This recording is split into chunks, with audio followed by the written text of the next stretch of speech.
Halo, perkenalkan, saya Kanang Nur Widianto dari kelas TI 23G dengan NIM 2341622620114. Di sini saya akan menjelaskan tentang operasi pemesinan dan mesin perkakas. Nah, dalam industri saat ini, peran pemesin perkakas itu sangat diperlukan, terutama dalam proses proses manufaktur. Nah, setiap mesin perkakas ini mempunyai sistem operasi yang sendiri-sendiri. Nah, berikut saya akan menjelaskan tentang rinciannya lebih lanjut.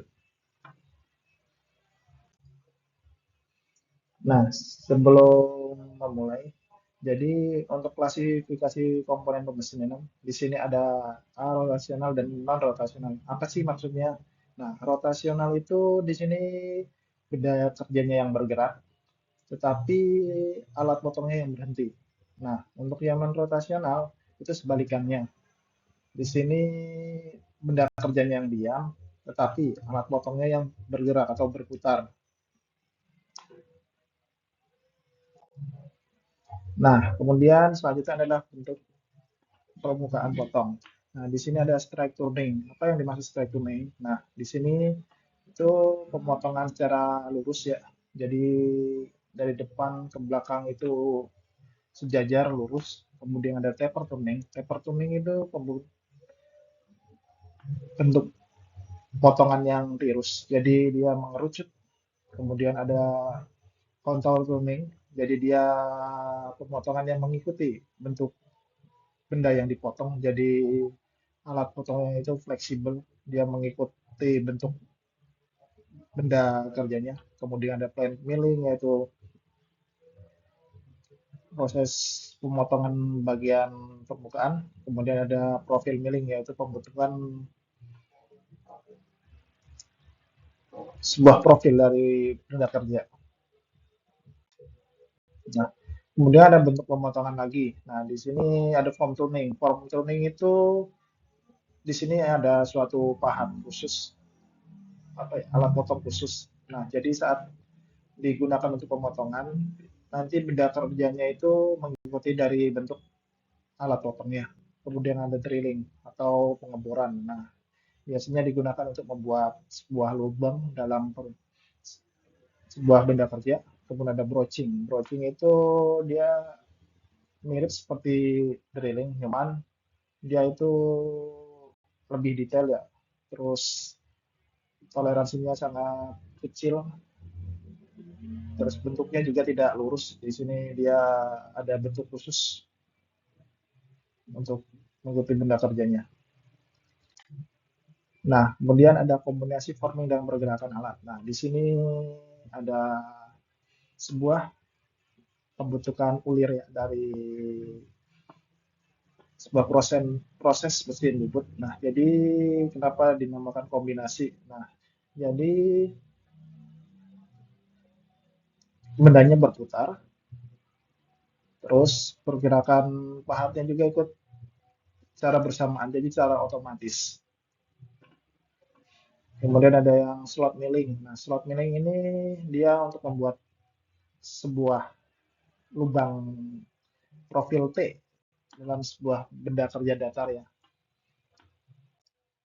Nah, ada operasi turning lainnya. Nah, di sini ada facing yaitu sebuah proses penghalusan permukaan bagian depan khususnya pada mesin bubut. Kemudian ada taper turning yaitu proses membuat sebuah kerucut ya, tirus.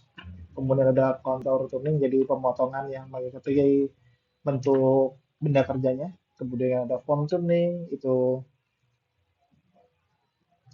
pemotongan benda kerja sesuai dengan alat bentuk alat potongnya. Jadi biasanya hasil benda kerja itu sesuai dengan alat potongnya bentuknya. Kemudian ada tempering. Tempering itu membuat sebuah sudut siku ya dengan ini ukuran 0,5 sampai 1 biasanya. Jadi dia tidak ujung benda kerjanya tidak siku, jadi dia sedikit mengerucut ya. Kemudian cut off. Nah, cut off ini dia untuk pemotongan, membagi, memotong pada mesin bubut ya. kemudian ada threading, pembuatan ulir, kemudian ada boring, pembuatan bagian dalam, kemudian ada drilling, pengeboran. Nah, ada knurling. Knurling ini kartel ya, jadi dia membuat profil yang tidak rata dan kasar ya. Biasanya digunakan sebagai mungkin handle pada sebuah palu, jadi biar tidak licin. Nah, dia itu dibikin sebuah kartel. Nah, ini adalah mesin latte atau bubut yang manual. Ada beberapa penjelasannya. Nah, ini ada headstock, bagian depannya ada spindle, yaitu yang buat berputar, membuat benda kerja berputar. Di sini juga ada rambu, biasanya ada speed control itu untuk mengatur kecepatan putaran dari spindle-nya. Kemudian ada feed control. Nah, feed control ini dia biasanya digunakan untuk pembuatan ulir ya. Jadi ukuran berapa yang diinginkan. Nah, biasanya diatur pada feed control. Kemudian ada tool post ini sebagai tempat alat atau tempat pahat. Kemudian tail stock ini digunakan untuk memasang misalnya center bore, mata bore atau apa. Kemudian ada screw ini sebagai otomatis ya dia. Kemudian ada crosslet, meja, kemudian ada bednya. Nah, selanjutnya adalah proses pencengkaman pada benda kerja pada mesin bubut. Nah, di sini ada mounting the block with the center using a dog. Jadi dia proses pencengkamannya dibantu dengan center bore. Jadi biasanya digunakan pada benda-benda yang panjang ya. Jadi kalau mengandalkan cekam biasa, kemungkinan itu saat diproses milling, proses pemotongan bagian depannya, itu kalau bendanya sangat panjang, biasanya tidak sedikit agak oleng. Nah, untuk mengatasi tersebut, dipasangi sebuah center block. Jadi dia bagian depannya itu akan ada penahannya. Jadi saat pemotongan itu untuk mengurangi resiko adanya benda kerja yang oleng. Kemudian ada trijaucak. Nah, ini biasanya ragum dengan 3 cekamnya. Nah, biasanya di sini biasanya otomatis sih. Jadi dia satu cekam diputar, jadi dua-duanya itu mengikuti juga. Kemudian ada collet. Nah, di sini berbeda dengan cak sebelumnya, ragum atau ya cak yang 3 ini. Nah, collet ini dia modelnya seperti diklem, jadi ditahan gitu. Kemudian ada flat flat faceplate for non-cylindrical mortar. Nah, ini biasanya settingan ragnya itu sendiri-sendiri ya. Nah, biasanya digunakan apa? Nah, untuk benda-benda kerja yang tidak silinder permukaannya.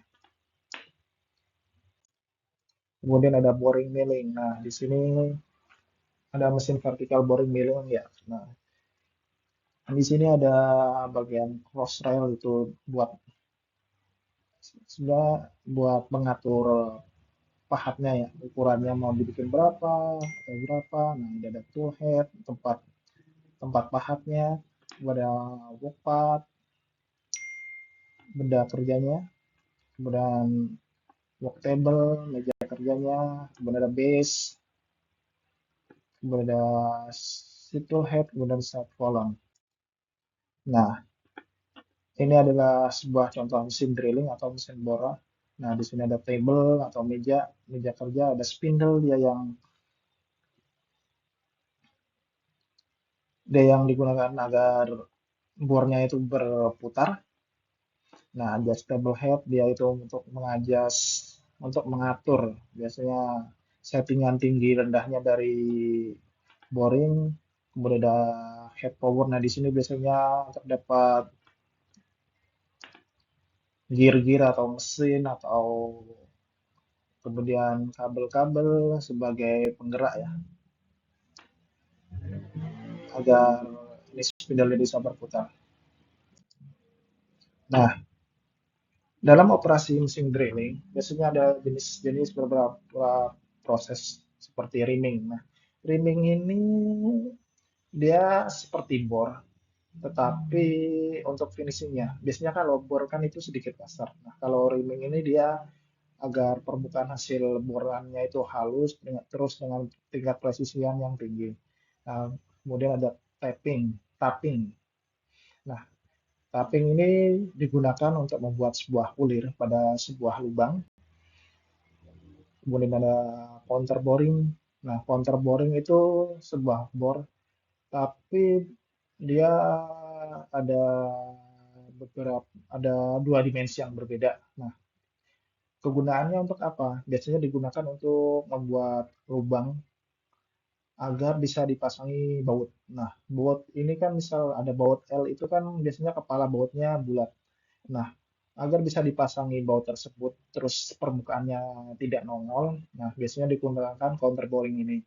Kemudian ada counter sinking. Nah, counter sinking ini sebenarnya sama seperti counter boring, tetapi untuk hasil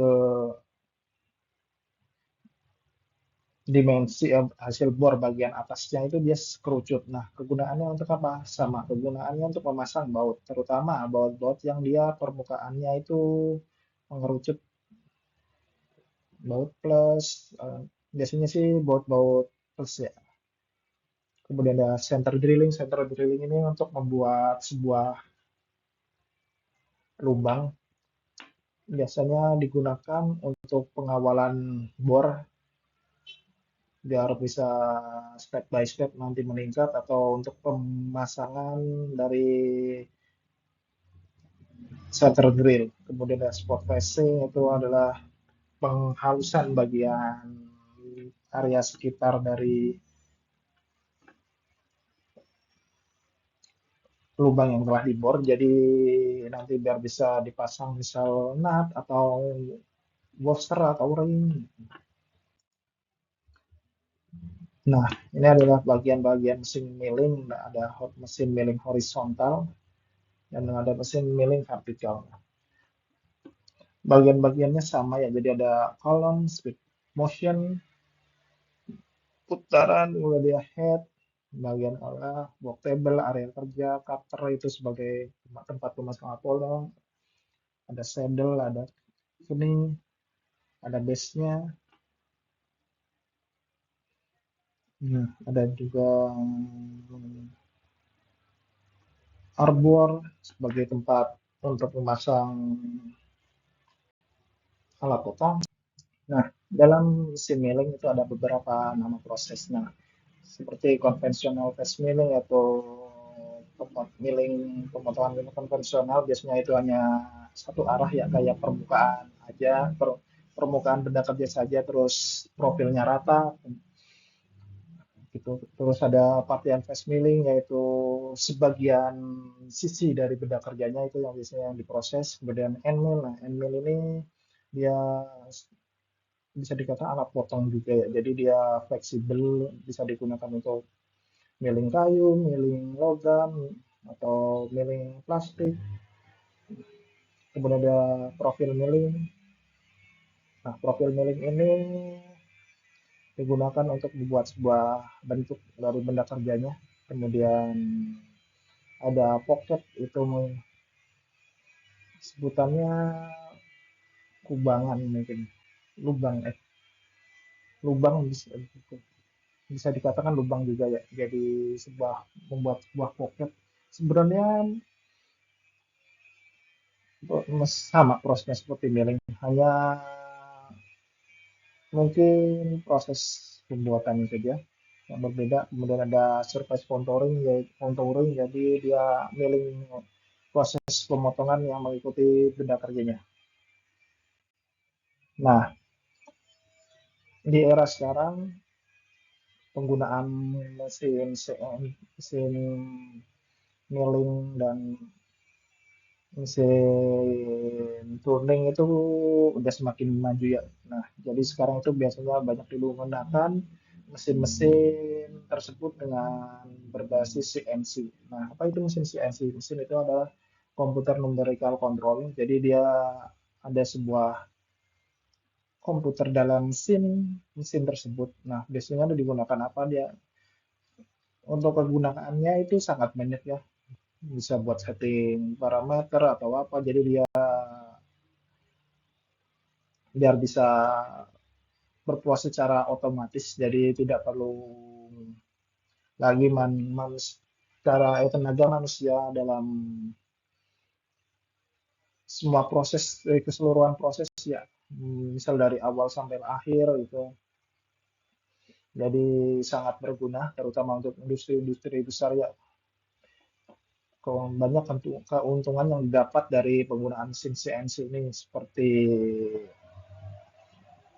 kos yang semakin lama semakin murah. Mungkin iya biaya investasinya pertama itu mahal, tapi untuk selanjutnya itu prosesnya lebih murah daripada menggunakan tenaga manusia, terus minim kesalahan juga secara karena dia itu sistemnya otomatis, kemudian hasil prosesnya itu bisa lebih rapi, terus presisi, terus secara continuous itu tetap stabil. Mungkin itu saja yang dapat saya sampaikan. Terima kasih.